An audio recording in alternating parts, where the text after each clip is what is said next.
নমস্কার, Bhadreswar study class চ্যানেলে তোমাদের স্বাগত। তোমাদের জন্য একটি গুরুত্বপূর্ণ আপডেট।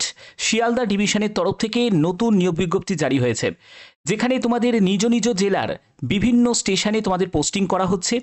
যোগ্যতা হলো মাধ্যমিক পাস, কোনো রকম এক্সাম হবে না, কোনো আবেদন মূল্য লাগবে না এবং কোনো রকম আইটিআই যোগ্যতার প্রয়োজন নেই। শুধুমাত্র মাধ্যমিক পাস যোগ্যতা যদি থাকে তাহলেই তোমরা আবেদন করতে পারবে। এখানে বয়স 18 থেকে 40 বছর, মেল ফিমেল বোথ ক্যান্ডিডেটই আবেদন করতে পারবে।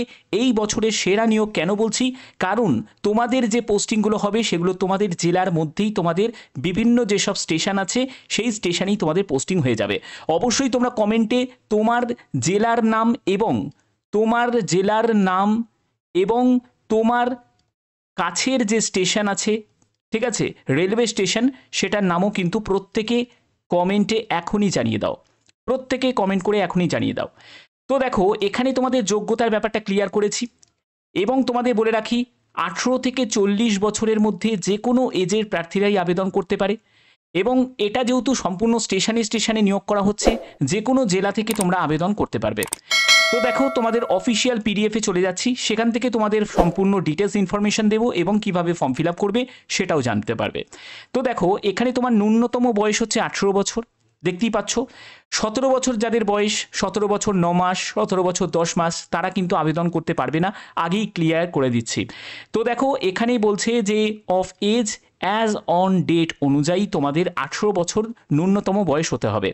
এখানে ম্যাক্সিমাম বয়স উল্লেখ করা নেই, তবে 18 থেকে 40 হোক, 45 হোক, ঠিক আছে, 50 হোক, যে কোনো এজের প্রার্থীরাই আবেদন করতে পারে। এখানে তোমাদের বার্থ সার্টিফিকেট লাগবে, তারপরে সেকেন্ডারি অ্যাডমিট কার্ড মানে মাধ্যমিকের অ্যাডমিট কার্ড এবং ফটো আইডেন্টি কার্ড, সেটাও কিন্তু তোমাদের গভর্নমেন্ট ইস্যু করা যে আইডি কার্ড সেটাও কিন্তু তোমাদের লাগবে। সেটা আধার কার্ড হতে পারে, প্যান কার্ড হতে পারে, ভোটার কার্ড হতে পারে, ড্রাইভিং লাইসেন্স হতে পারে, এনি ওয়ান, ঠিক আছে। আচ্ছা, এবার দেখো, তোমাদের এখানে অ্যাটলিস্ট মাধ্যমিক স্ট্যান্ডার্ড অর্থাৎ মাধ্যমিক যোগ্যতা তোমার থাকতে হবে। ন্যূনতম যোগ্যতা হলো মাধ্যমিক।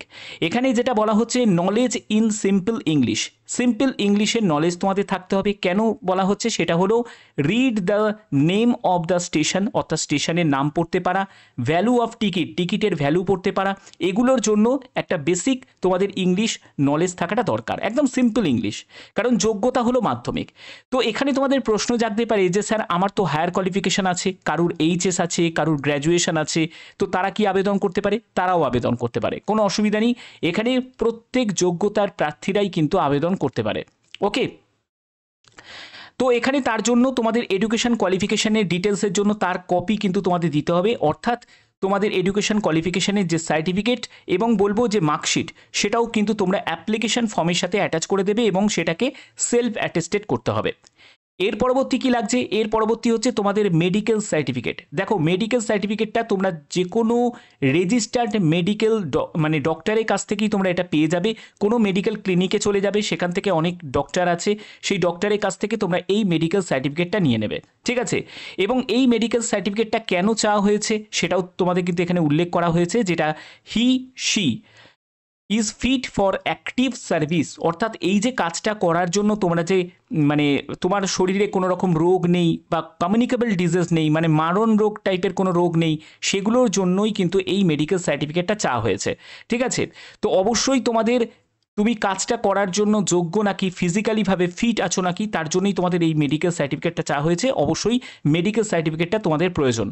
এবং বলা হচ্ছে যে any application received without any one or more of above required documents, দেখতেই পাচ্ছ, অর্থাৎ তুমি যদি কোনো ডকুমেন্টস ধরো দিয়েছো, আবার কোনো ডকুমেন্টস তুমি দাওনি, ধরো তোমার কাছ থেকে 5টা ডকুমেন্টস চেয়েছে, তার মধ্যে তুমি একটা ডকুমেন্টস তুমি দিতে ভুলে গেছো, তাহলে কিন্তু সেই আবেদন তোমাদের রিজেক্ট করে দেওয়া হবে। তার জন্য আমি বলি ভিডিও শেষ পর্যন্ত দেখবে, যাতে প্রত্যেকটি তথ্য জানতে পারো, ঠিক আছে। আচ্ছা, তো দেখো, এই হচ্ছে তোমাদের অ্যাপ্লিকেশন ফর্ম। তো এই অ্যাপ্লিকেশন ফর্মটা তোমরা কিভাবে ফিল আপ করবে আগে ভালো করে বুঝে নাও। প্রথমত, এখানে যে একটি ফাঁকা জায়গা আছে, এখানে তোমাদের একটি ফটো লাগিয়ে দিতে হবে এবং সেলফ অ্যাটেস্টেড করে দিতে হবে। তারপরে হচ্ছে তুমি যে স্টেশনের জন্য আবেদন করছো সেই স্টেশনের নামটা এখানে উল্লেখ করবে এবং তোমাদের শিয়ালদা ডিভিশনে তোমাদের এই নিয়োগটি করা হচ্ছে।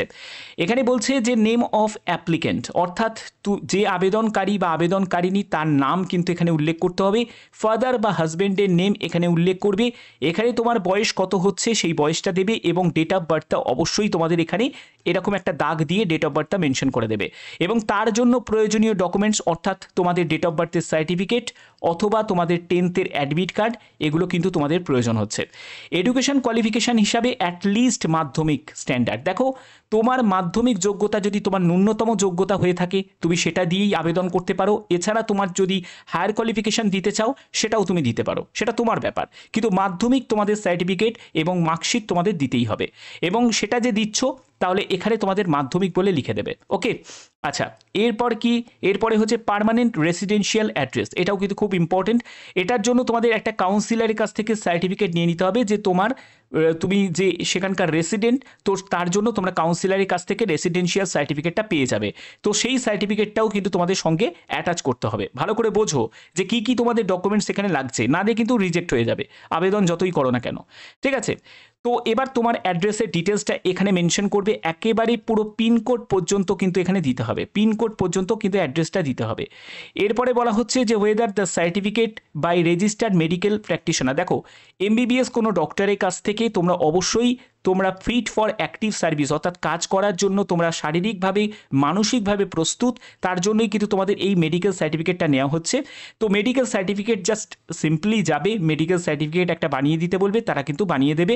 সেই মেডিকেল সার্টিফিকেটটা তোমরা যে দিচ্ছ তার জন্য এখানে ইয়েস বলে লিখে দেবে। ওকে, আচ্ছা এর পরবর্তী পয়েন্টটা কি, পরবর্তী 7 নম্বর পয়েন্টটা বলছে whether the applicant is having contract for any other হল স্টেশন, অর্থাৎ তুমি কি অন্য কোনো হল স্টেশনে কি কর্মরত আছো। যদি তুমি কর্মরত বর্তমানে থাকো তাহলে তো তুমি এটা করতে পারবে না, তাহলে তোমাকে এটা মেনশন করে দিতে হবে। ঠিক আছে, যদি কর্মরত থাকো তাহলে ইয়েস করবে, না হলে তুমি নো করে দেবে। যারা প্রথম আবেদন করছো তারা কিন্তু এখানে নো করে দেবে। ঠিক আছে, নো লিখে দেবে। এরপরে হচ্ছে পুলিশ ক্লিয়ারেন্স সার্টিফিকেট, এটাও কিন্তু তোমাদের প্রয়োজন, লোকাল পুলিশ স্টেশন থেকে এটা পেয়ে যাবে। এটার জন্য তোমাকে বিশাল কোনো চাপ নিতে হবে না, তোমরা জাস্ট কি করবে, এই যে অ্যাপ্লিকেশন ফর্মের যে পিডিএফটা সেটা তোমরা সঙ্গে নিয়ে যাবে এবং আধার কার্ড ভোটার কার্ড এগুলোও সঙ্গে নিয়ে যাবে এবং পুলিশ স্টেশনে গেলেই তোমাদের একটা পুলিশ ক্লিয়ারেন্স সার্টিফিকেট তোমাদের দিয়ে দেবে।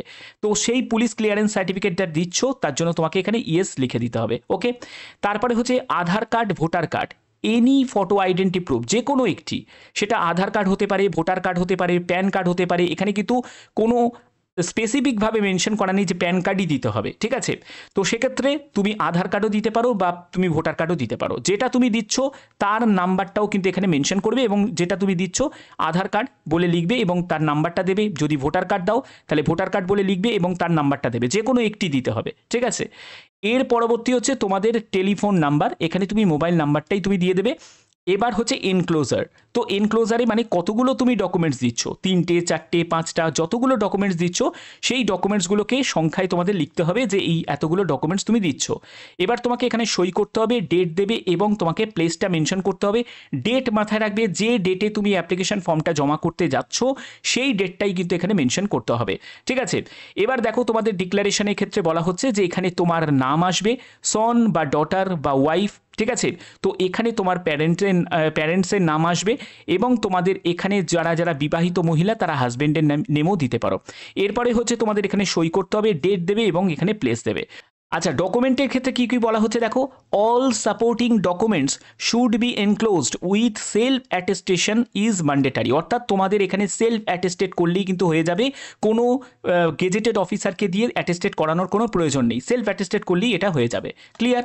আচ্ছা এবার দেখো তোমাদের এই যে এখানে নিয়োগটি করা হচ্ছে সেক্ষেত্রে তোমাদের বলে রাখি, যারা যারা এখানে আবেদন করতে চাইছো তোমাদের শিয়ালদা ডিভিশনের তরফ থেকে এর বিজ্ঞপ্তি জারি হয়েছে, ইস্টার্ন রেলওয়ে শিয়ালদা ডিভিশনের তরফ থেকে হল্ট কন্ট্রাক্টরে এই নিয়োগটি করা হচ্ছে এবং তোমাদের কোথায় পোস্টিং হবে কী বৃত্তান্ত এখানে কিন্তু সব ক্লিয়ার করা আছে।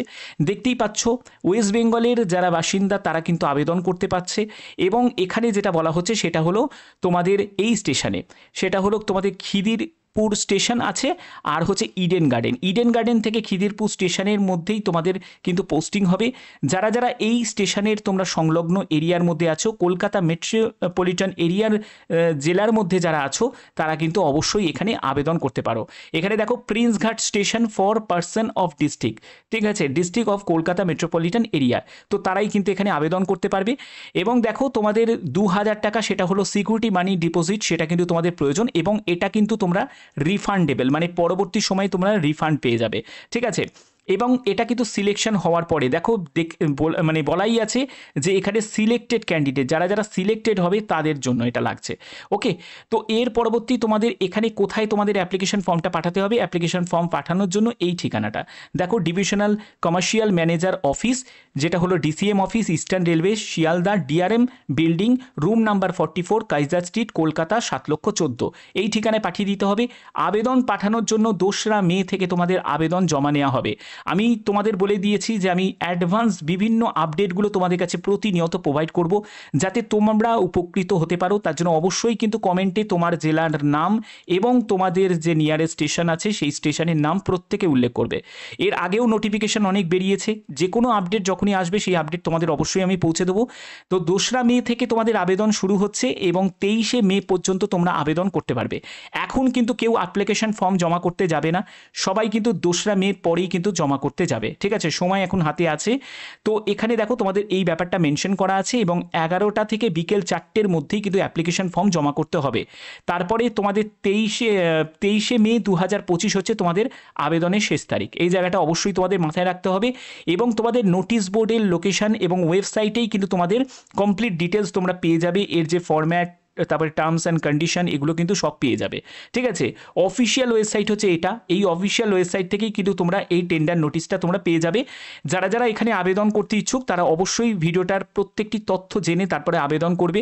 এখানে তোমাদের বলে রাখি, এই যে নিয়োগটি করা হচ্ছে সেটা একটা কন্ট্রাক্ট পিরিয়ডের ভিত্তিতে, যেখানে তোমাদের 5 বছর প্রথম কন্ট্রাক্ট থাকবে, তারপরে আরও এক্সটেন্ডেড হবে, এটাকে আরও বাড়ানো হবে, বাড়িয়ে আরও 5 বছর তোমাদের দেওয়া হবে।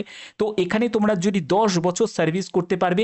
এবং তোমাদের বলে রাখি, এখানে যারা যারা তোমরা কাজ পাবে তাদের ক্ষেত্রে কিন্তু পারফরমেন্সের ওপর কিন্তু তোমাদের নির্ভর করছে। ঠিক আছে, পারফরমেন্সের ওপর নির্ভর করছে তোমাদের এক্সটেন্ড করাটা। ঠিক আছে, কাজের মেয়াদ এক্সটেন্ড করাটা নির্ভর করছে কিন্তু তোমাদের পারফরমেন্সের ওপর। যার পারফরমেন্স ভালো হবে, যারা সঠিকভাবে একদম সৎভাবে কাজটা করতে পারবে, তারাই কিন্তু সুযোগ পাবে। ঠিক আছে, তো এখানে তোমাদের যে নিয়োগটি করা হচ্ছে সেটা হল্ট কন্ট্রাক্টর পোস্টে তোমাদের নিয়োগ করা হচ্ছে। তো এখানে প্রত্যেকে আবেদন করতে পারো, ছেলে মেয়ে উভয়ই আবেদন করতে পারো। এখানে তোমাদের বেতন বলতে গেলে এখানে সম্পূর্ণ তোমাদের কমিশন ভিত্তিতে থাকবে, যেখানে তোমাদের 1 টাকা থেকে 15,000 টাকার উপর 15%, 15,001 টাকার ও 12%। তো এইরকম পার্সেন্টেজের হিসেবে তোমাদের কিন্তু তোমাদের বেতন থাকবে। তো অবশ্যই তোমাদের একটা কথা তোমাদের এখানে বলে রাখি, তো তোমাদের এখানে তুমি যদি কোনো বিজি স্টেশনে যদি কাজ পাও তাহলে সেক্ষেত্রে কিন্তু তোমাদের কমিশনের মাত্রাটা কিন্তু অনেকটাই বেশি হবে, সেখানে পার্সেন্টেজটা তোমরা বেশি হবে এবং তোমরা বেতন স্বরূপে যেটা পাবে সেটা কিন্তু অনেকটাই বেশি পাবে। তো সেটা কিন্তু তার ওপর নির্ভর করছে যে কোথায় তোমাদের পোস্টিং দেওয়া হয়। এখানে কিন্তু এরকম কোনো স্পেসিফিক ব্যাপার নয় যে আগেরও কিন্তু নোটিফিকেশান যেহেতু জারি হয়েছিল, তো সেক্ষেত্রে তোমাদের বিভিন্ন জায়গায় এখানে হয়তো তোমাদের 3-4 বছর তোমরা এখানে সার্ভিস করলে এরপরে তোমাদের আবার অন্য জায়গায়ও কিন্তু তোমাদের পোস্টিং দিয়ে দিতে পারে। ঠিক আছে, যেখানে তোমাদের রিকোয়ার্ড থাকবে সেই শিয়ালদা ডিভিশনের মধ্যেই যে অন্য কোনো স্টেশনেও কিন্তু তোমাদের পোস্টিং দিয়ে দিতে পারে। ঠিক আছে, আর এরকমই গুরুত্বপূর্ণ আপডেট তোমাদের কাছে সর্বদা পেতে গেলে অবশ্যই চ্যানেলটাকে সাবস্ক্রাইব করে রাখবে, বেল আইকনটাকে অল করে রাখবে। এখনের মতো এটুকুই, ধন্যবাদ।